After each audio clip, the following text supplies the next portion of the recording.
Hello, good morning. My name is Yugal. I study in 10th class in Genetic Public School.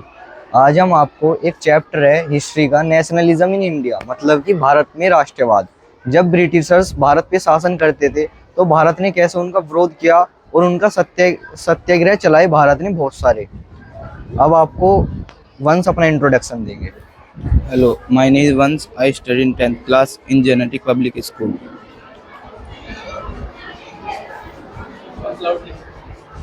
So,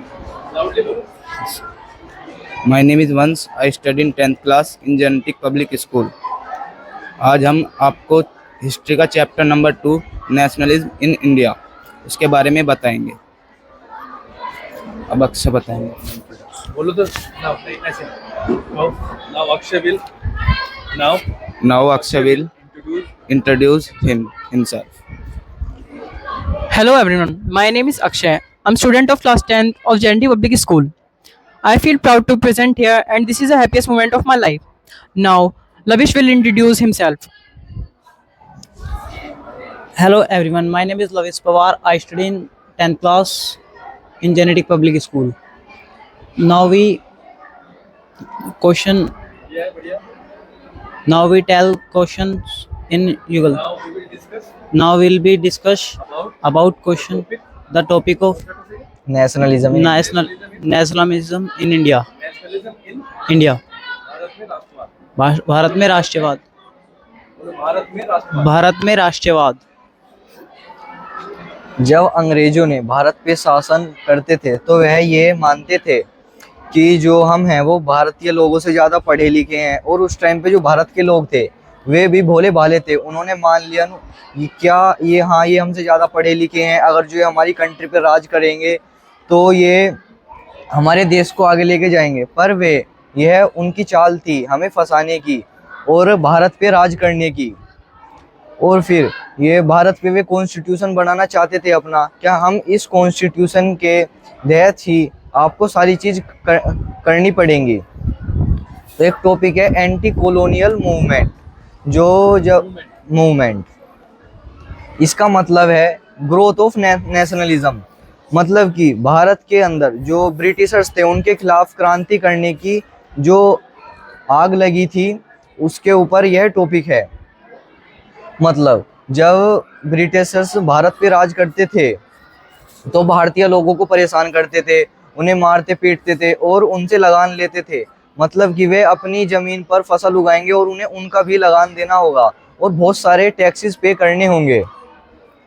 तो इस कारण ही गांधी जी जब south Africa से जनवरी 1915 में वापस लौटे तो गांधी जी ने बहुत सारे सत्याग्रह चलाए जिनका मेन मोटिव यह था कि अंग्रेज यहाँ से चले जाएं। और यह मूवमेंट एक नॉन वायलेंस था, मतलब बिना लड़ाई के। मतलब हम क्रांति तो करेंगे पर उसमें हम लड़ेंगे नहीं, हम चुपचाप रहेंगे और अपना काम करते रहेंगे। अगर कोई हमको कुछ कहेगा तो हम उसको वापस कुछ नहीं कहेंगे। तो इस कारण गांधी जी का एक ये श्लोक भी था, अगर जो आपके कोई एक गाल पे चांटा मारता है तो उसको उसके लिए दूसरा गाल आगे थमा दो ताकि वो हमें दूसरा चांटा भी मार सके। तो यही मोटिव था उसका कि हमें क्रांति नहीं करनी है और आराम से काम करना है। अब वंश आपको अपने जो उनका टॉपिक है उसके बारे में बताएंगे। Hello, my topic is Satyagraha in India with Gandhi ji. Gandhi ji सत्याग्रह इसलिए लाए थे क्योंकि जो ब्रिटिश थे वे इंडियंस पर बहुत ही ज़्यादा अत्याचार करते थे। उनको ये मानते थे कि वे बहुत छोटे लोग हैं और अपने कॉन्स्टिट्यूशन के द्वारा ही उनको चलाना चाहते थे। तो गांधी जी जनवरी 1916 में सत्याग्रह चलाया जो कि गुजरात में था, वो बिहार में था। और दूसरा सत्याग्रह 1917 जो कि गुजरात में था और तीसरा 1918 जो कि अहमदाबाद में था।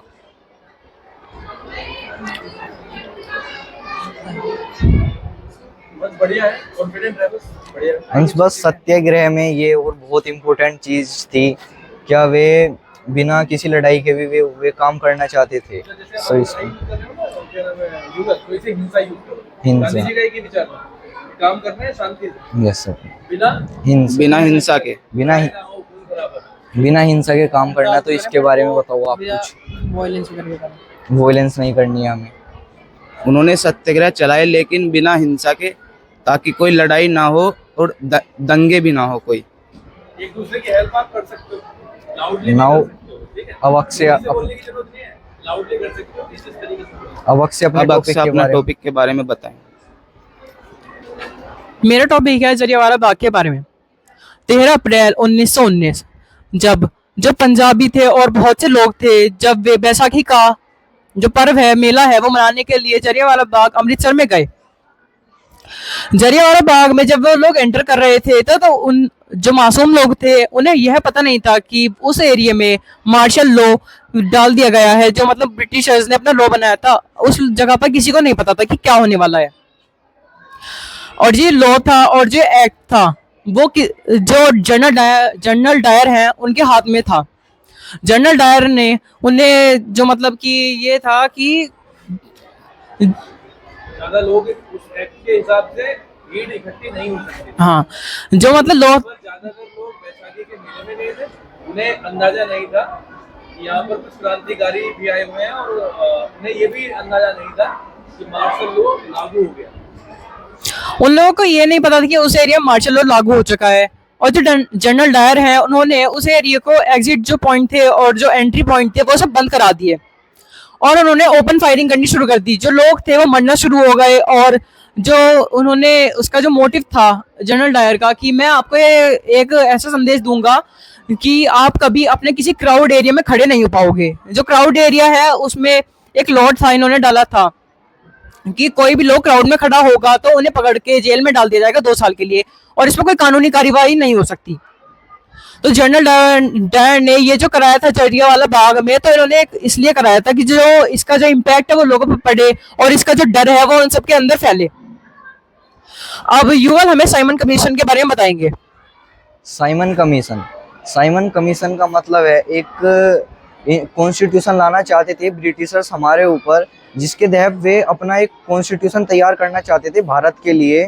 पर उस जो वो एक सभा थी उसमें एक भी आदमी व्यक्ति भारत का नहीं था। मतलब भारत के लिए ही कॉन्स्टिट्यूशन बनाया, सदस्य भारत के लिए ही कॉन्स्टिट्यूशन बनाया जा रहा है और भारत का ही उसमें कोई सदस्य नहीं है।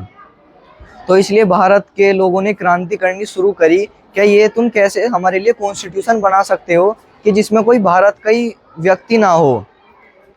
तो फिर सत्याग्रह चलाए गांधी जी ने और एक नारा था जो लोग बोलते थे, साइमन गो बैक। इसका मतलब था हमें तुम्हारी कोई ज़रूरत नहीं है और तुम जहाँ से आए हो वहीं चले जाओ। अब आपको लविस बताएंगे जो उनका टॉपिक है उसके बारे में। मैं बताना चाहूँगा जर्मन माता और भारत माता के बारे में। रमेश कॉन्फिडेंट रहना, ये देखो मैं बताता हूँ, इसको मतलब फील करो, लेकिन इसको अपने ऊपर हावी मत करो। जैसे यार दोस्त परिवार के साथ बात करते हो वैसे ही जो आता है बताओ, बढ़िया तरीके से बताओ, ठीक है। जर्मन माता के बारे, जैसे कि भारत माता थी, उन्हें एक भारत ब्रिटिश ने कह रहे थे कि ब्रिटिश ने भारत को तंग, ब्रिटिशर्स जो थे, ब्रिटिशर जो थे, ब्रिटिश बोल सकते हो, बात एक ब्रिटिशर जो थे वो उन्हें भारत में बहुत दंगे करते थे, परेशान, भारतीय लोगों को परेशान करते थे। और जो रविंद्रनाथ टैगोर थे उन्होंने भारत माता की पेंटिंग ड्रॉ की और ऐसे ही एक जर्मन माता की पेंटिंग ड्रॉ करी थी। बताया था कि दोनों आपस में सत्य, उनका ये मोटिव था, हमें इसे शांति से काम करना है। वो एक यूनिटी के लिए बनाई थी। वो उनका एक ये वो था टॉपिक कि उन्हें की एक यूनिटी बनाई रहे कि शांति से काम किया जाए भारत में एकता के लिए। और अब मैं आपको बताना चाहूँगा कि जब वर्ल्ड वॉर सेकेंड हुआ 1914 से 1918 के बीच, इसमें जो सेंट्रल पावर और लाइसिस पावर के बीच में यह पहला विश्व युद्ध हुआ। पर इस पर जो भारत के लोग थे, ब्रिटिशर्स भारत को पकड़ के युद्ध करवाते थे, जबकि भारतीय लोगों का इसमें कोई योगदान ही नहीं था, भारत इस युद्ध में शामिल ही नहीं था। उसके बाद जब वर्ल्ड वॉर से फर्स्ट के बाद भारत पे बहुत सारे टैक्सेस भी लगाए गए, तो भारतीय लोग ये बोलते थे नो हमारे पे क्यों टैक्सेस लगाए जा रहे हैं, वो इसका विरोध करते थे। तो फिर ये उनके लिए भी भारत ने बहुत सारे सत्याग्रह चलाए। तो बस आज की वीडियो हमारी यहीं तक थी और थैंक यू फॉर वॉचिंग। अगली वीडियो के लिए बेटर के लिए प्रोसेस करो। अब जब हम अगली वीडियो लेकर आएंगे अपनी, तो हम उसमें कोशिश करेंगे नो वह वीडियो इससे भी अच्छी हो और इससे भी अच्छा कंटेंट हो। Thank you.